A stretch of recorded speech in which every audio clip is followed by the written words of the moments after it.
You're listening to the Soldier Songs and Voices podcast. Real stories, real songs, and real conversations with bona fide heroes. I'm your host, Tony Rosario. Welcome. Come on in, get comfortable. Let's go for a ride.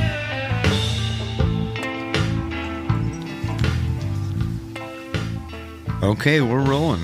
Hey everybody, this is Tony Rosario with Soldier Songs and Voices podcast, and I am here today with my good friend Daniel Johnson, who is a pillar of the Soldier Songs and Voices community, has been instrumental in more ways than one in facilitating what we do.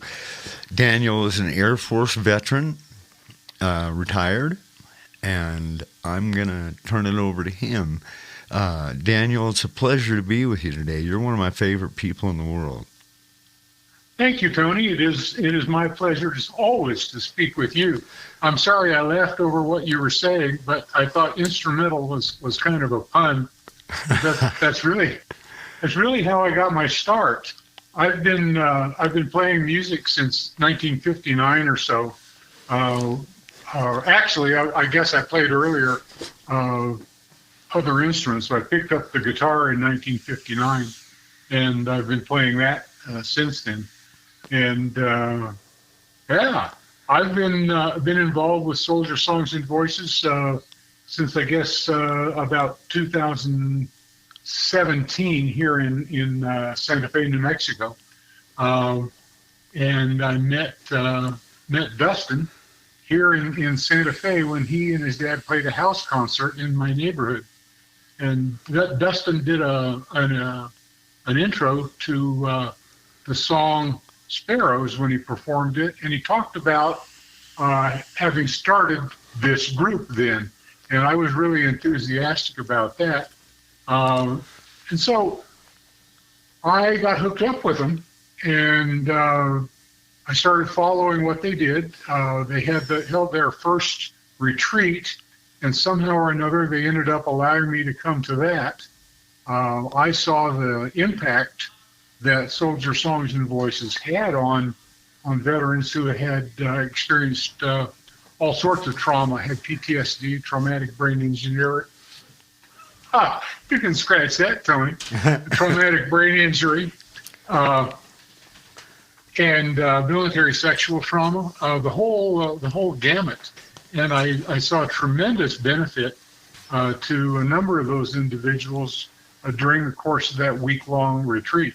And so I decided we had to bring it back to New Mexico at that point. And by the end of 2017, I had a chapter up here and running in Santa Fe. So I'll stop for a second. Yeah, man, folks, Daniel has really grabbed the reins and taken with this thing. And I wish I could convey to you, the listeners, how large a person this man is. And I don't about 6'3". Yeah, 6'3", but huge, huge. A large soul. Daniel, when did you start playing music? I took a little bit of piano early in elementary school. I played trumpet in elementary school bands. And then when I was about 12 years old, I picked up a guitar for the first time. What year was that? That would have been 1959. A long time ago. Yeah. And I always wanted to be the guitar player. It's the same sort of story you hear from a lot of these guys. I wanted to be the guitar player, and I didn't care anything about vocals, and I didn't care anything about writing songs. It never occurred to me back then that I could write songs. And as I grew older, my natural singing voice is in a baritone tending to bass range, and there's not a lot of popular singers. Maybe Johnny Cash, There's a few other baritones, but Burl Ives. yeah, Burl. Yeah. The tenors all seem to take over pop music, Uh-huh. and well, shoot, I'm never going to sing or anything like that. So I kind of concentrated on the instrumental side for a long time. Hmm. When in 1959 you were, how old were you say? 13? I would be 12 then. 12. When did you go into the mill? Oh, let me back up a minute. Where did you grow Yeah. up? I grew up in Kansas City, Missouri. Oh, right on. A Chiefs fan.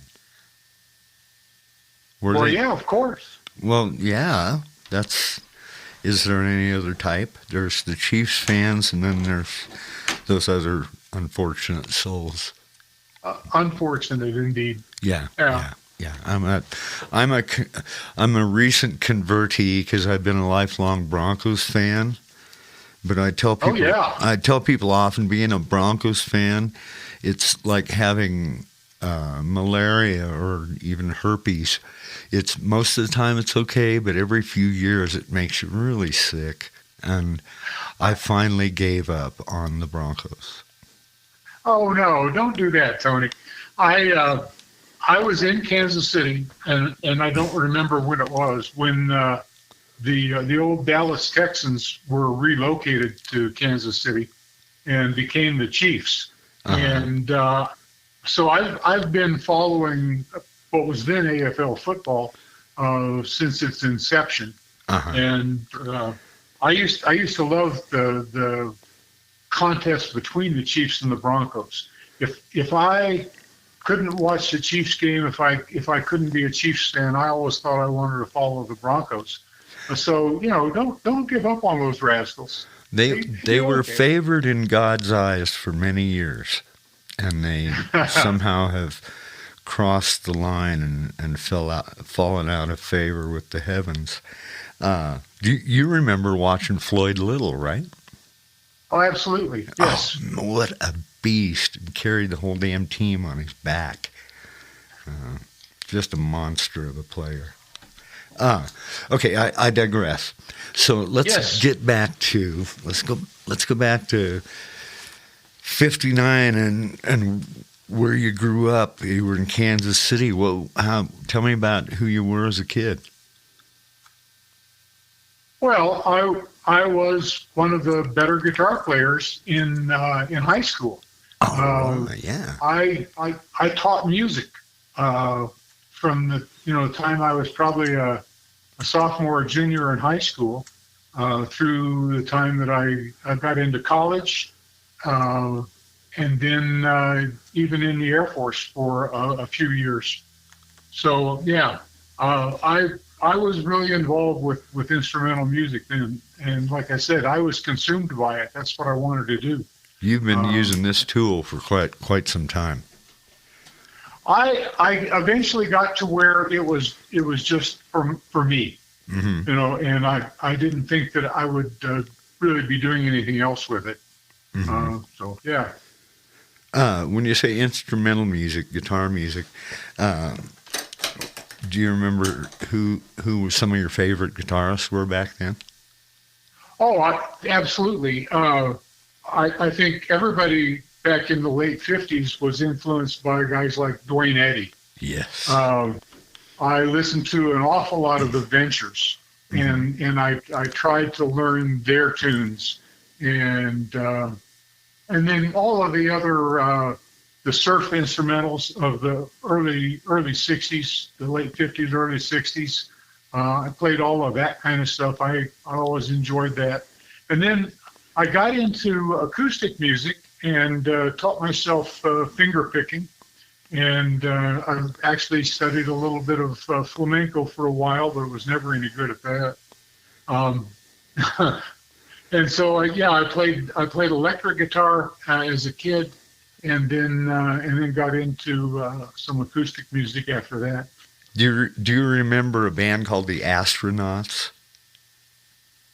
Yeah, I don't remember their big hit. I don't either. The reason I ask about them is that Rich Fifield, RO, was a friend of mine, and those guys were out of Boulder, Colorado. Oh, okay. And Okay. Rich Fifield was a buddy,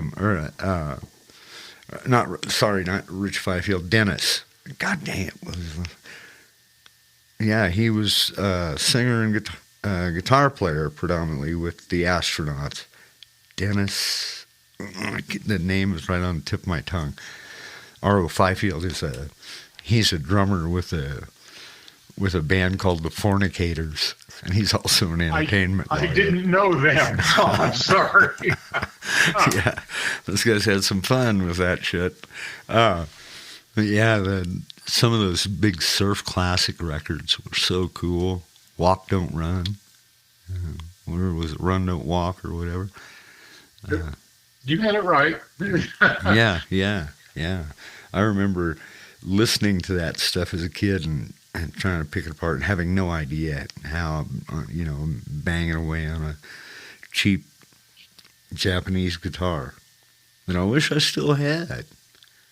Oh, yes. Everybody does. I always regret every instrument that I traded or sold or lost. Isn't that something? Me too. Wish they were all back. Mm-hmm. Yeah. For the real hardcore addict, I think, which is me, I love my guitars. And that's always, so many times I can't remember, much about a gig except what I was playing. And so, yeah. And it's such a pleasure to play with nice instruments, but it was a hell of a lot of fun to play with crappy instruments too. It was about learning how to do it and evolving, progressing. When did you go into the military? I had been in college for a couple of years and kind of messed myself up. I wasn't doing real well. And about the time that I was, 19, I guess, I decided that it looked like I was likely to be drafted. And so we were just getting into Vietnam then, and I decided that I would rather serve in the Air Force than get my butt shot off in the Army.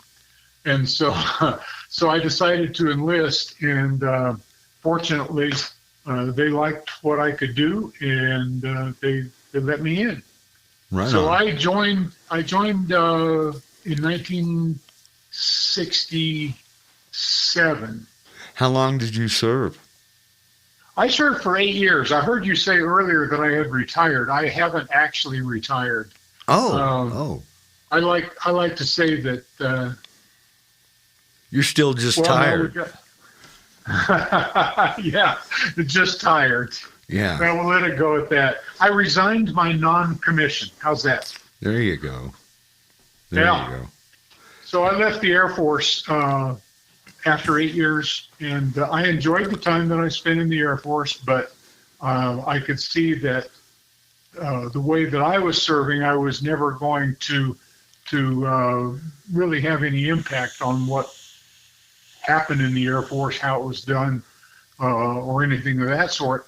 And so I said, I'll move on to something else. Yeah. So I got into IT. And you got in, when did you get out? What year was that?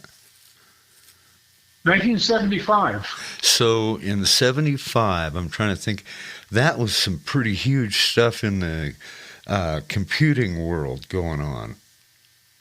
The little computers were just coming into vogue. I had some very early personal computers. The IBM computers weren't all that big yet compared to the state that they're in now, or that they were when I retired from doing that stuff. But yes, there were a lot of companies. A lot of opportunity in the IT world in the mid 70s and into the 80s. Yeah. Yeah, it was a good place to be. Yeah, it was a little bit like the Wild Wild West in some degree.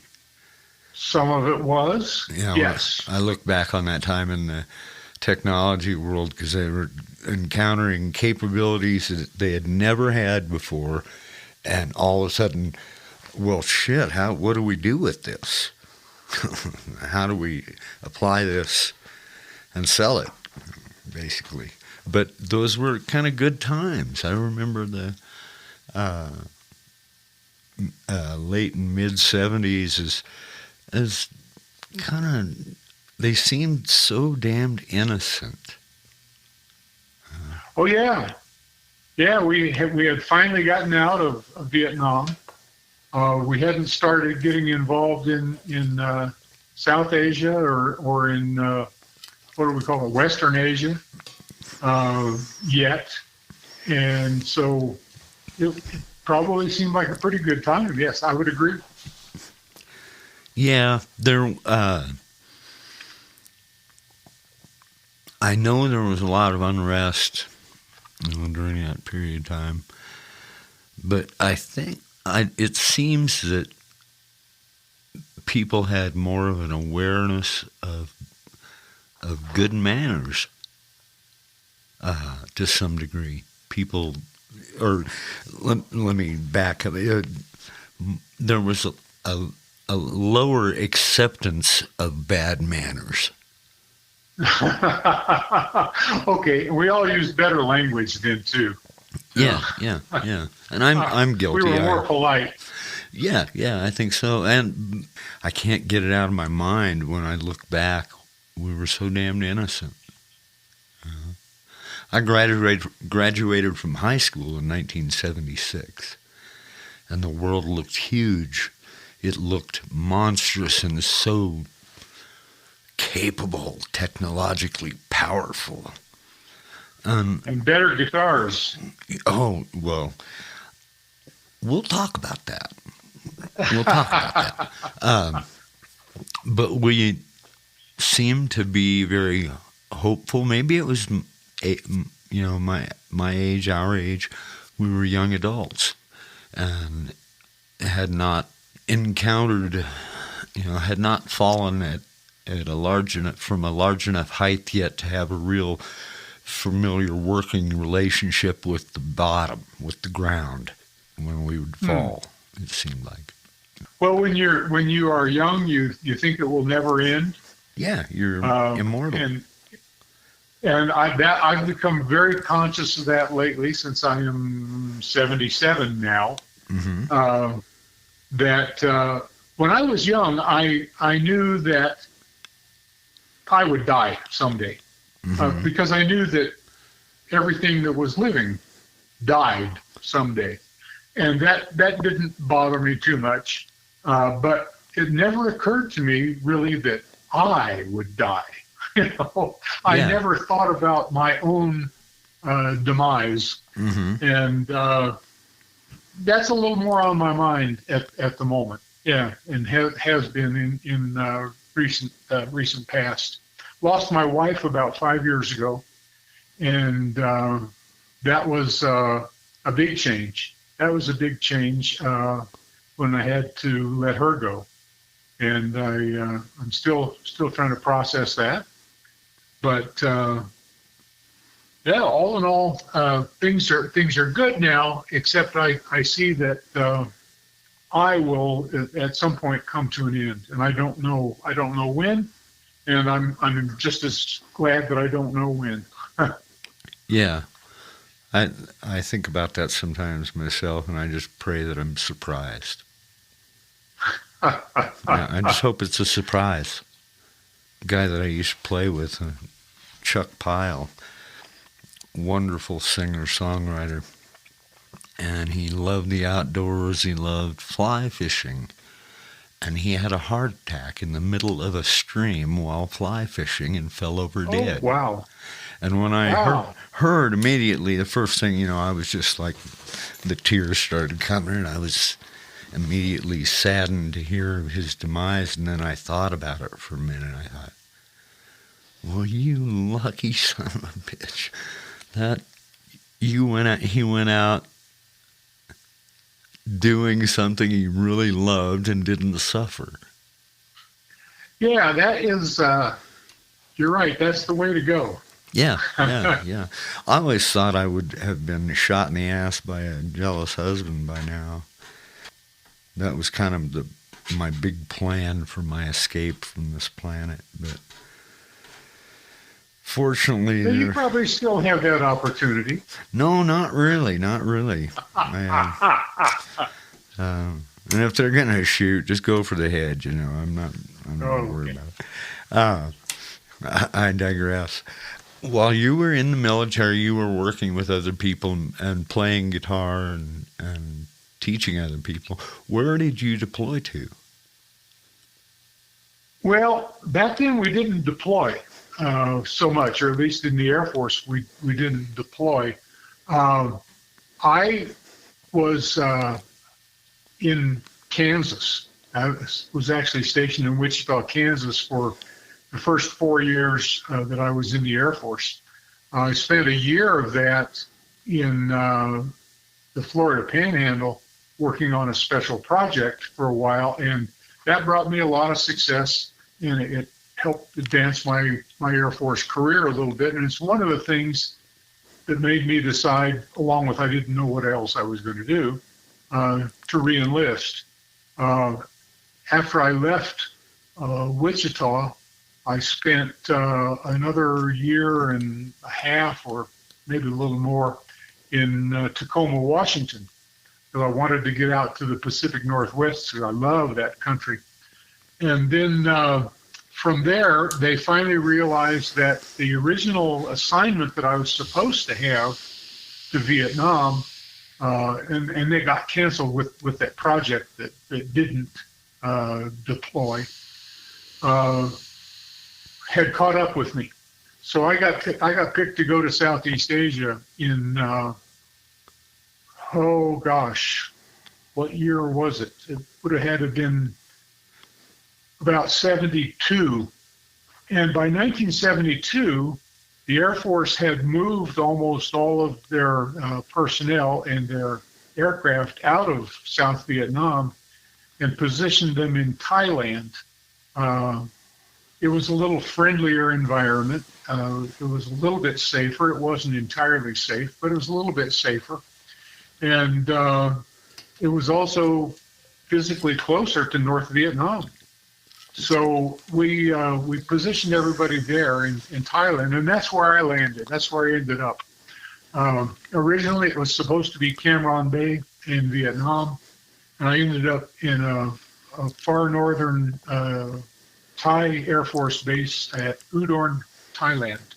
Mm-hmm.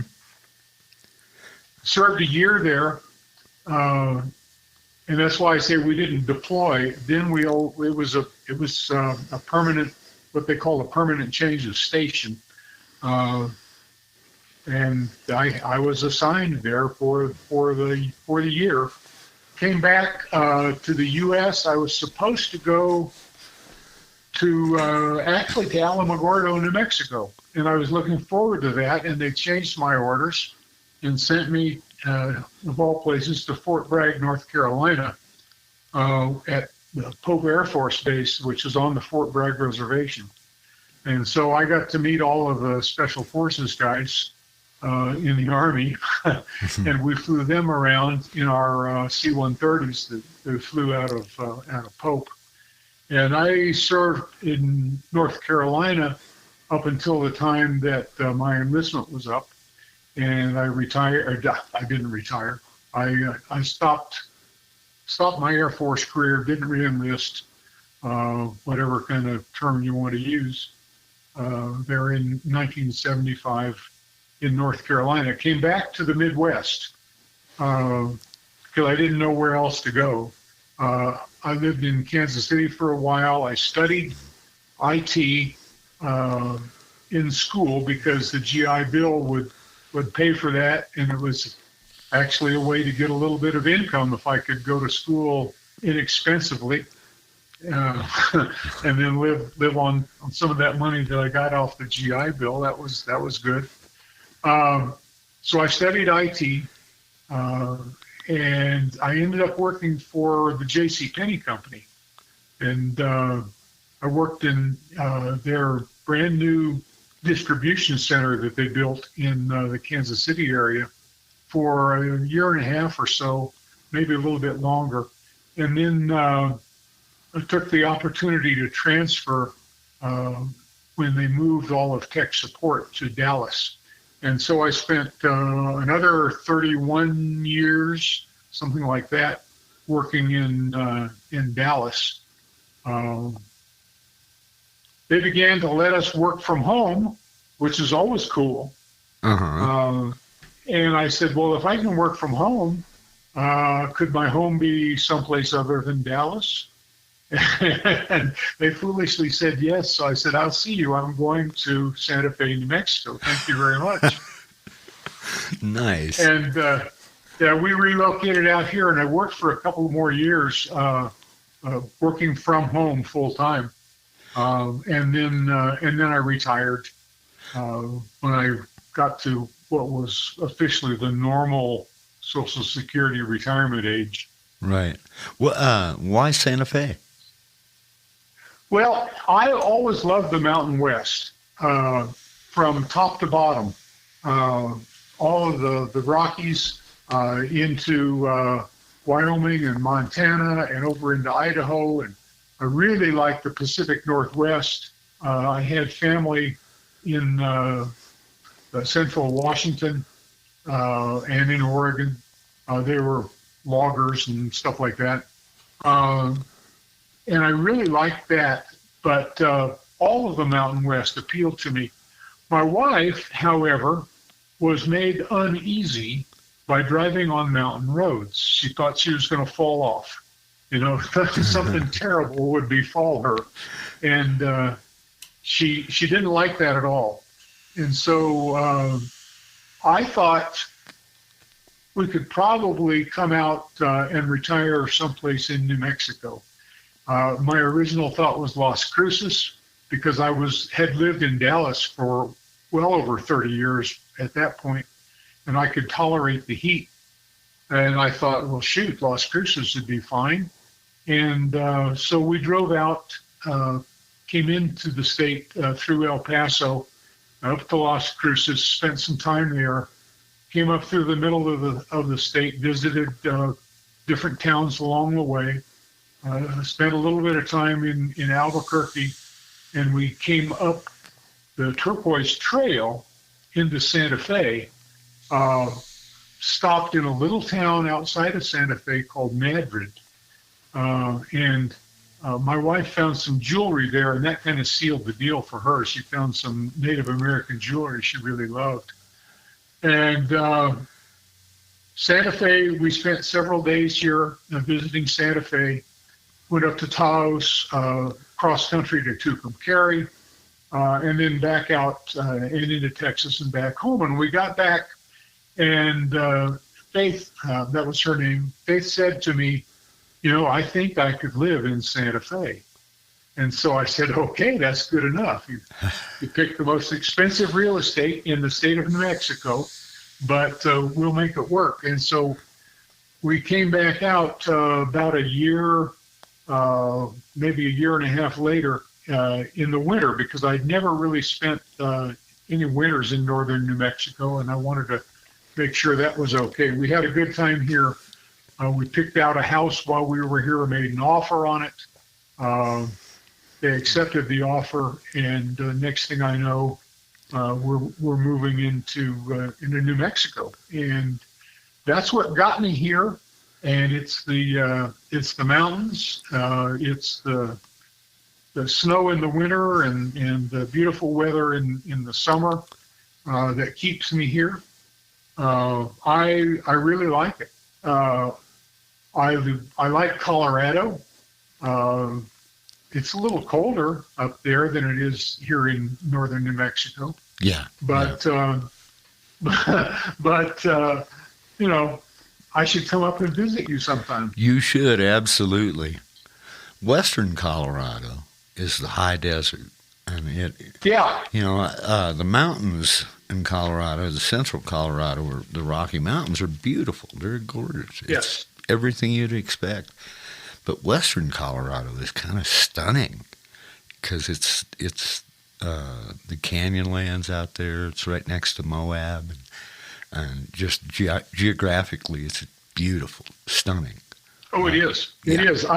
I don't think I've been any place in Colorado that I didn't enjoy. And I've been all over the state. Yeah, it's beautiful. You've evidently never been thrown in jail in Colorado. I have never been thrown in jail in Colorado. You're right. Yeah, they're getting some different Now, Yelp reviews over there. I have avoided jail. My dad was a policeman, and my grandfather had been a policeman as well in Kansas City. And so I kind of grew up thinking that I wanted to stay away from jails. Yeah. And I've kind of worked at that.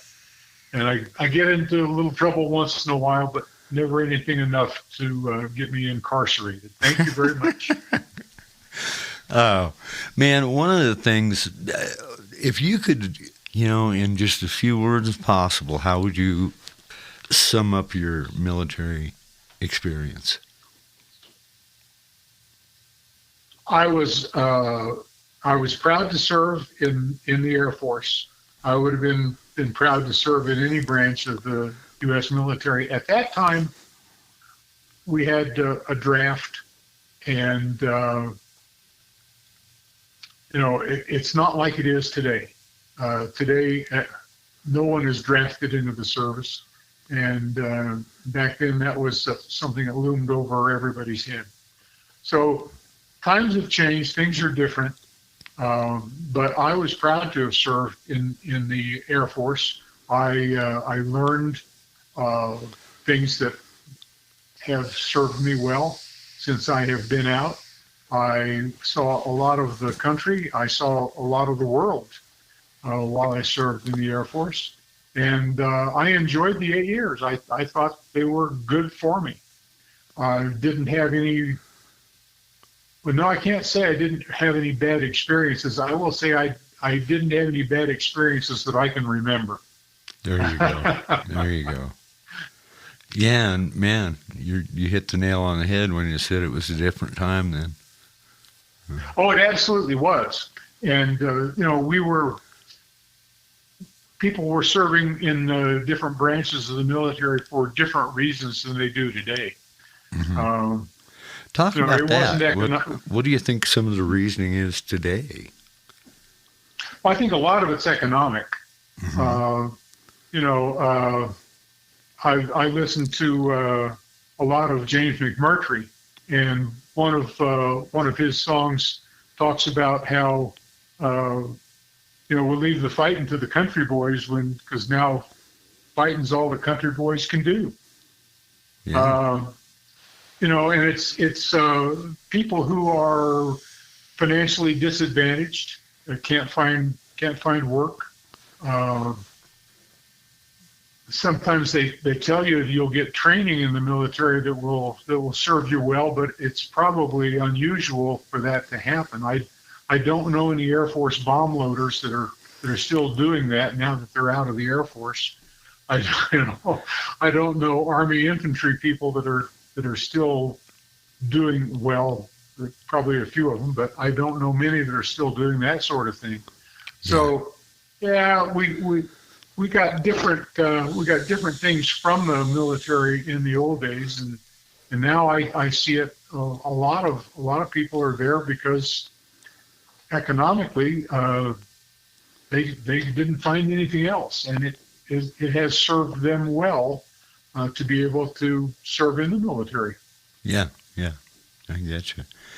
We're, with Soldier Songs and Voices, we deal with a lot of these young guys and gals that, Iraq and Afghanistan, and they are the most educated and informed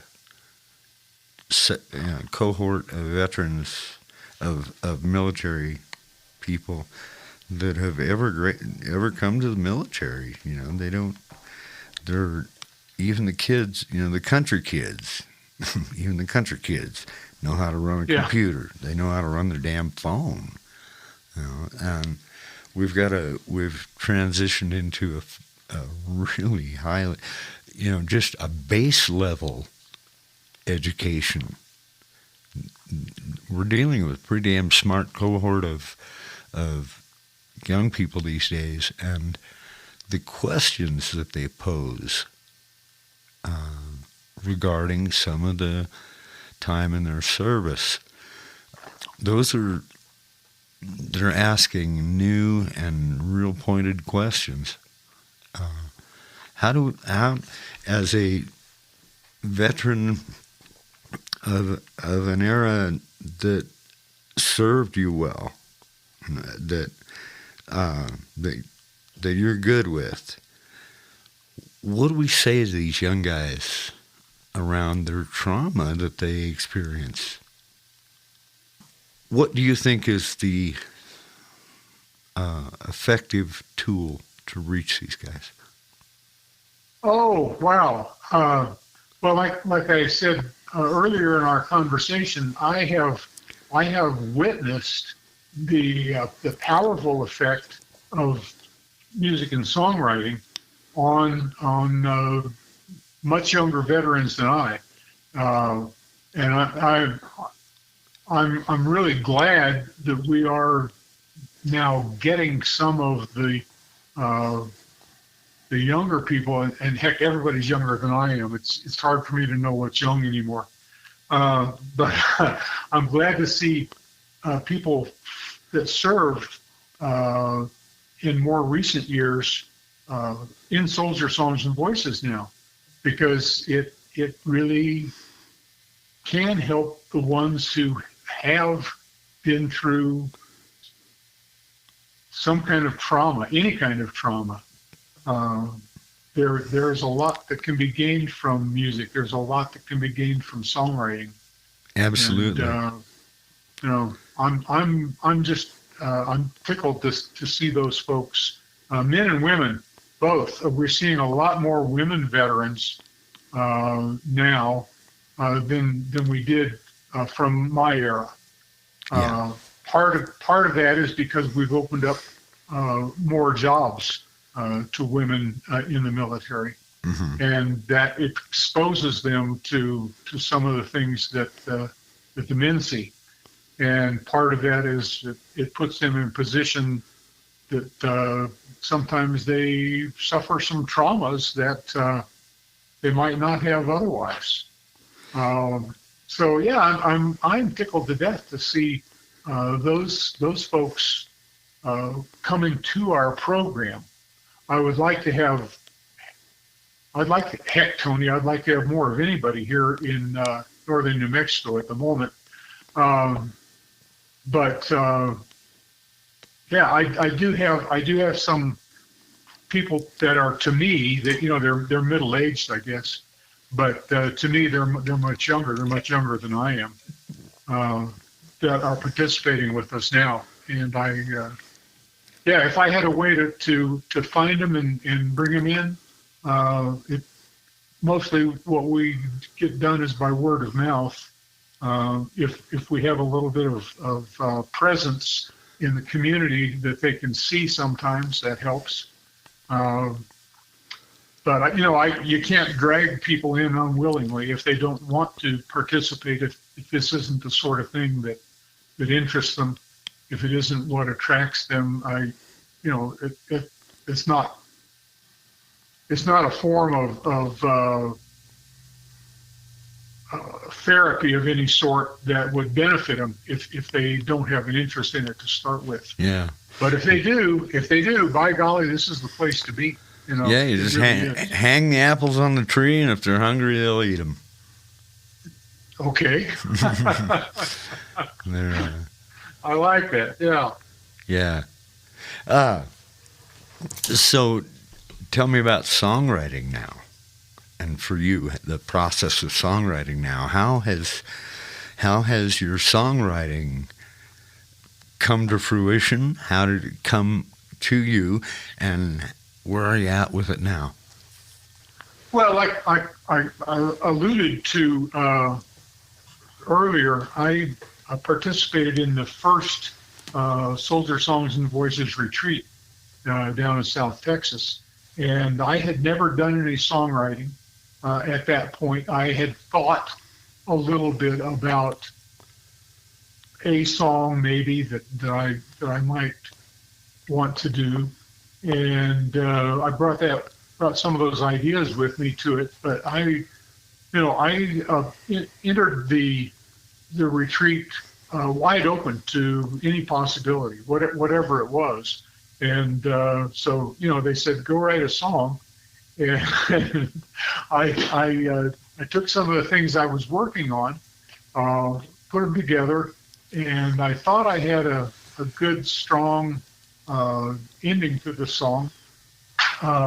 And Dustin said, well, let me see what you've done one day. And I showed it to him, and he said, this is great. He says, except that fourth verse doesn't have anything to do with the other three. So you need to rewrite the end of the song. So I did, and he was right. It is a much stronger song, having done that.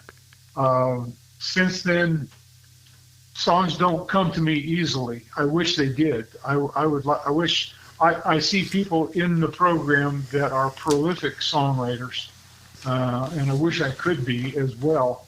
But I keep plugging away at it. I have learned an awful lot more about songwriting, about form, about style, about how to communicate through songs and music. I still have difficulty doing that myself, but I certainly like to encourage everybody else that has any interest in following up on it. Reveille is such a personal experience.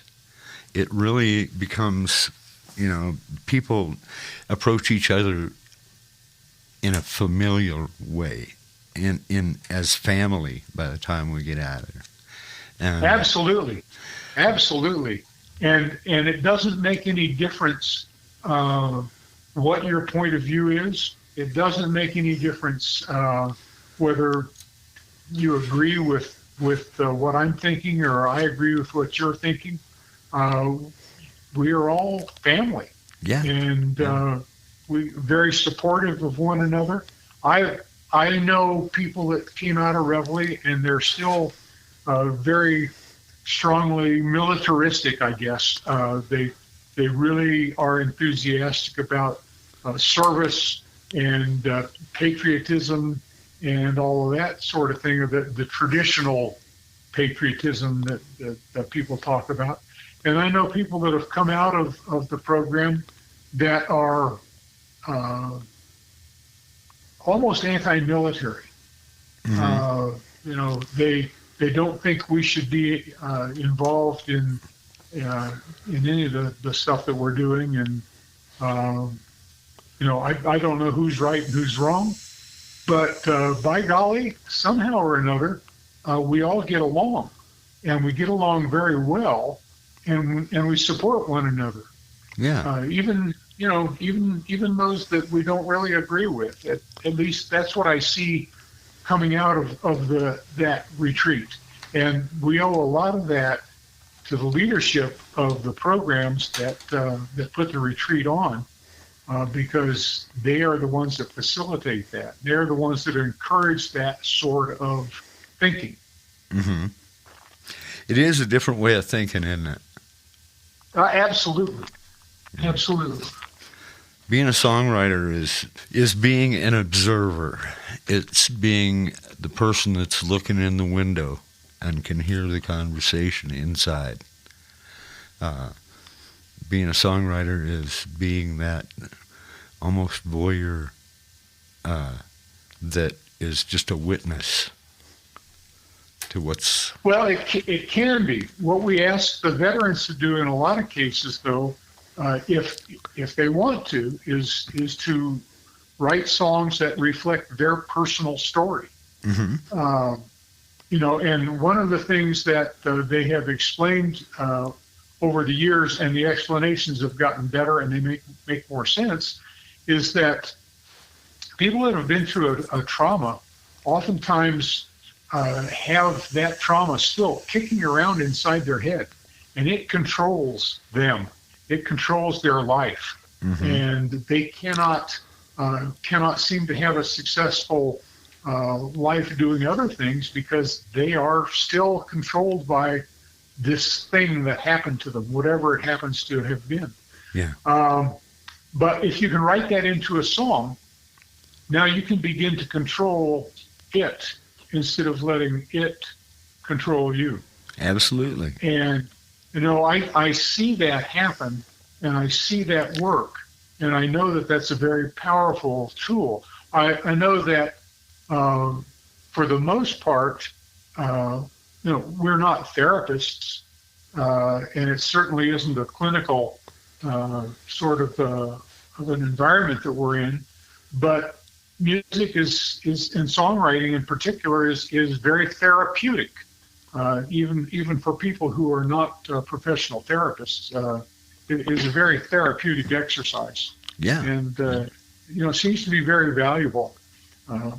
It's a rare person that comes out of the retreat or this program that doesn't really seem to get a lot out of it. And those are probably people that are scrambling, looking for something, and they don't know what it is. And maybe they stumble on this concept of music, and that's really not them when they get into the program and they find out. And that's perfectly okay.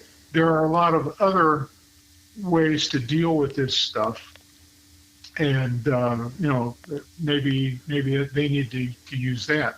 But for most of the folks that come in and have an interest in music, at least to start with, it is an extremely valuable program, and it can be a very valuable tool for controlling the issues that their personal trauma, whatever it is, has caused for them. Yeah, that's what we keep dealing with over and over.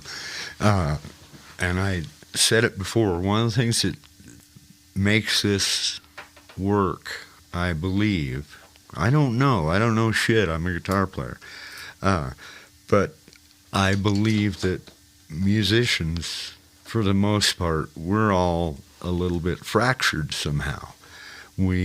That's one of the things that allows us to dig so deeply into music, is sometimes, not for everyone, but sometimes it's those fractures that make music a respite, a place to go to with whatever hurts.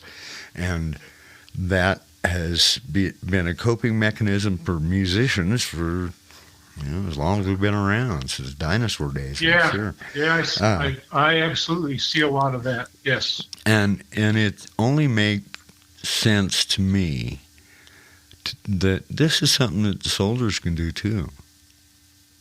We put music in the crack, put music in that, or something. Not just, we're not the only game in town. I know that there's other forms of therapy and other resources available that are effective as well, and I encourage all of them. But we know that this helps. Part of how this works, I think, is you put music in those cracks. Make some music and put it in those places that hurt. There's something healing about it. I like that. And I want to step back just a bit in our conversation here.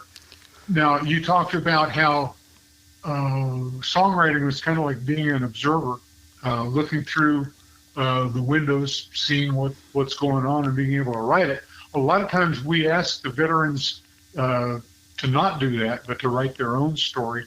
But what strikes me now from some of the people that I see on a regular basis in our meetings and such, those that really grow in music get beyond that, and they in fact get to where they want to write other things besides their story of their life, besides the story of the bad things that happened to them or the bad things that they saw.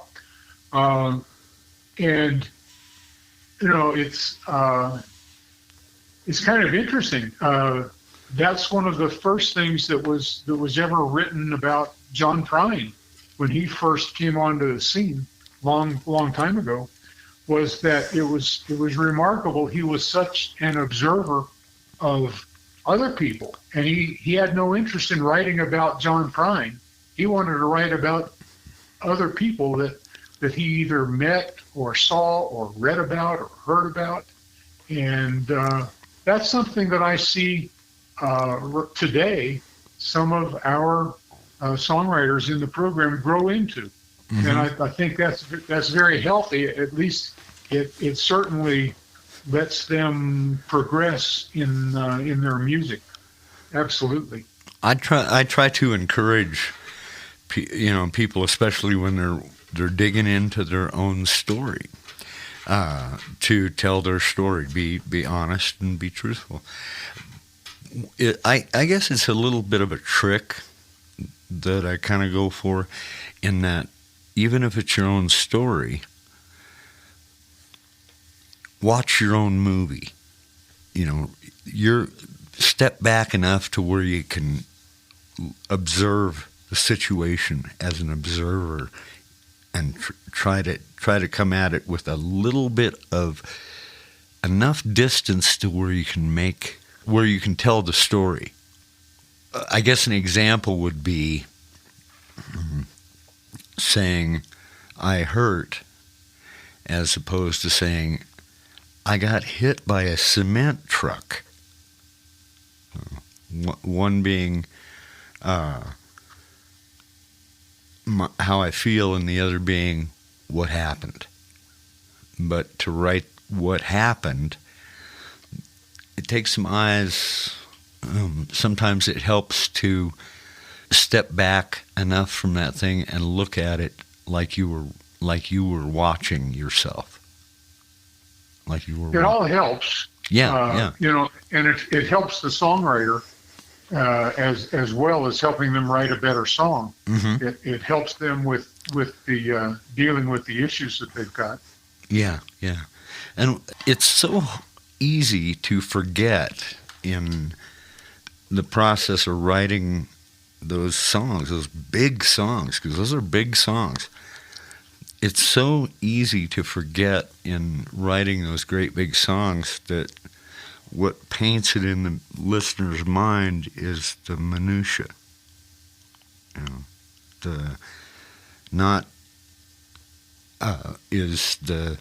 I say this all the time. You've heard me talk about it at Reveille, the smell test.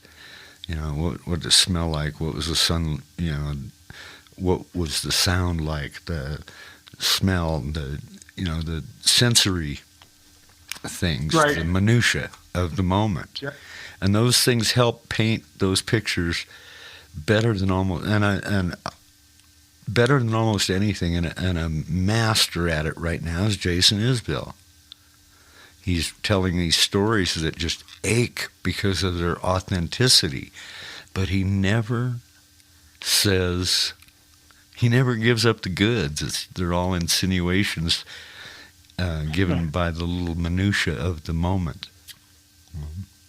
Does that make sense? Yeah, I like his work very much, and it's it's unfortunate that there are some folks that get caught up in politics and things that divide us these days, yeah. and would ignore Isbell's music because they don't like his stance on one thing or another. There's too much good stuff that comes out of it, to do that.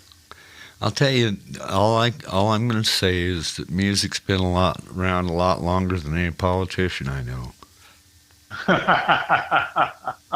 You'll still be here when those guys are all in the box. That's true. Yeah. That's true.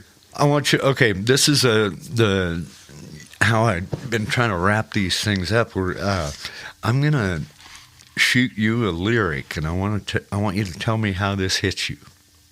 We're gonna talk about writing a song. Okay, older than the rain, this heart of mine. Where would you go? Older than the rain, this heart of mine. Yeah. What's that make you think about? Wow.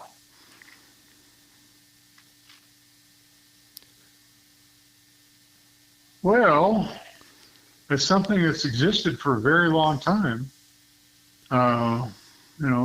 That's certainly is one of those things that tells you that without saying it. I don't have to say this has been around for a long time. I just say it's older than the rain. And I like older than the rain better than older than dirt. If we hear that too much. That's how I describe myself usually. I'd start using older than rain then, Tony, if I were you. I'm what's left of Tony Rosario. Older than the rain, this heart of mine. Oh gosh. So this heart of mine, it talks about your emotions. It talks about how you feel about things. Or it implies that. And being older than rain says, I guess these feelings are older than rain as well. They are from time I can't say immemorial. Primordial? Yeah, primordial. Yeah.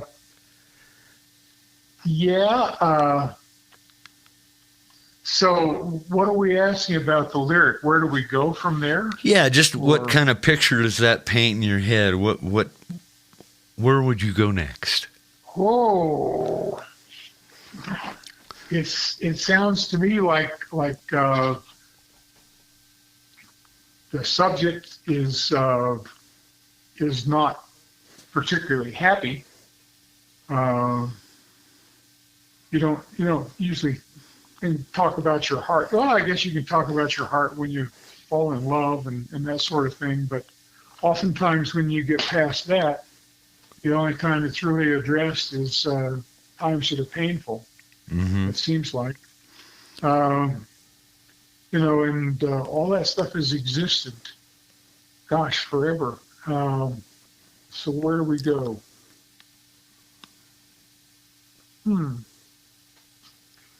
I'm at a loss here. Well, you brought up some valid stuff with it.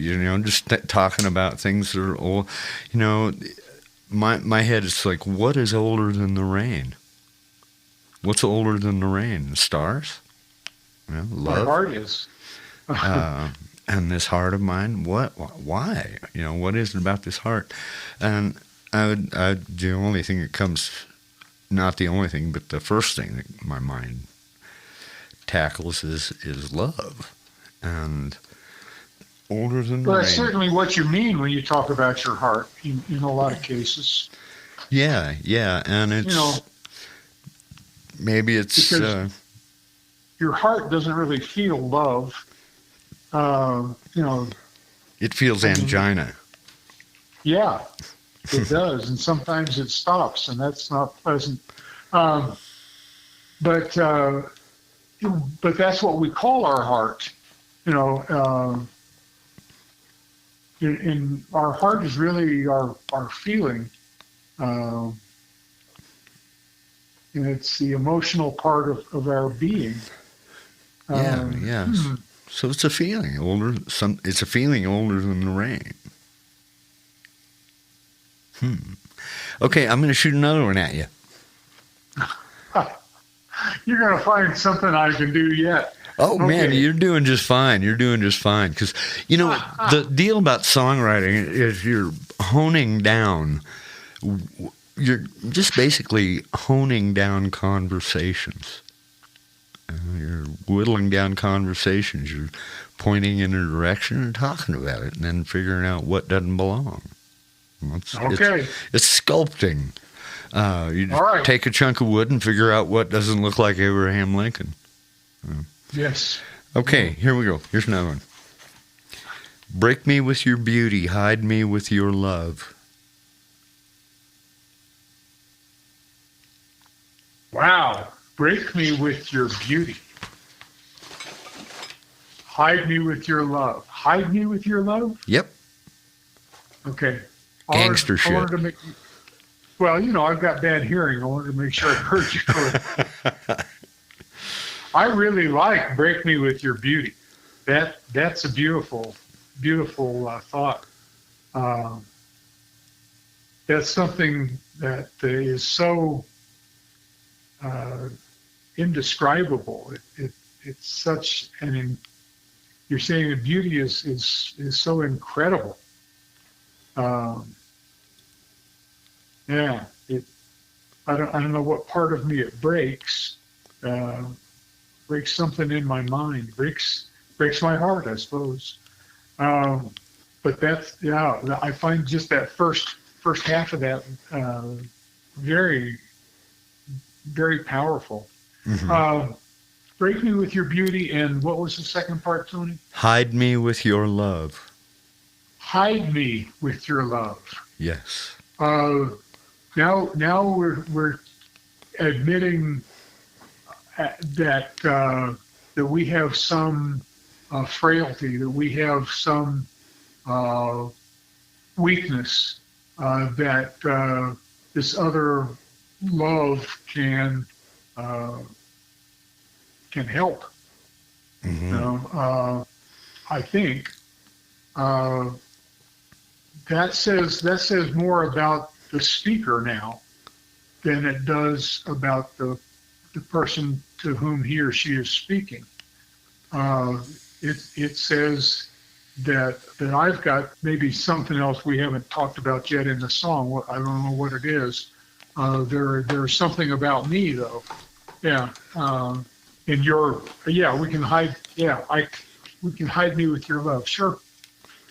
I was actually that one came from an experience when I was in high school with a girl that I was nuts about in high school. She was pretty nuts about me. That's a good combination. Yeah, that first big love, and sneak off and drive out in the country and do what teenagers do, and hide from the world.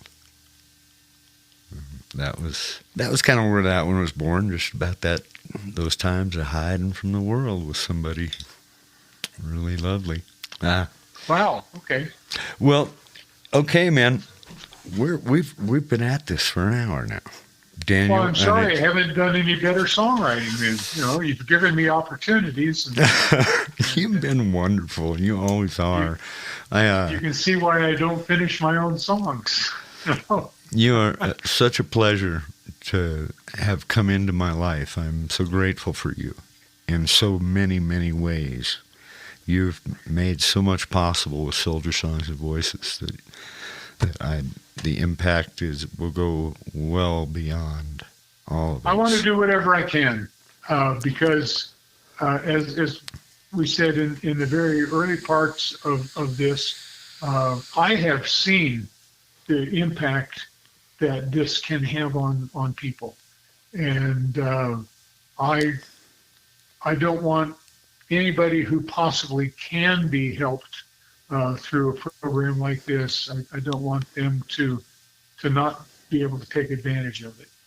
It's just something that's incredibly important to me, and I will do anything I can to keep this program alive, to keep, whether it's here locally, whether it's globally.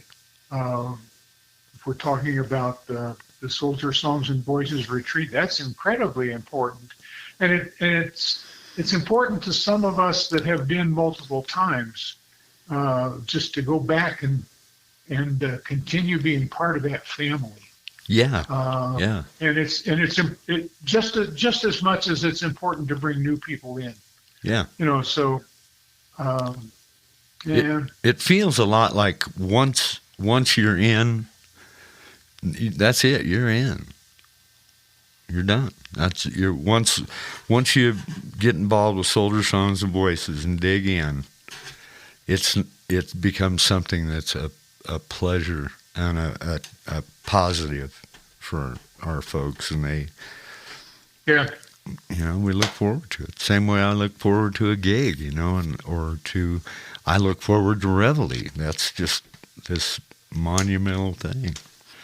yeah, and so that's what I say. I would do uh, a small part. I do a big part. I take whatever part I can in the program and help it in any way that's possible. I'm just so glad that I met Dustin and Kevin way back when they did a house concert here, and that introduced me to the concept of soldier songs.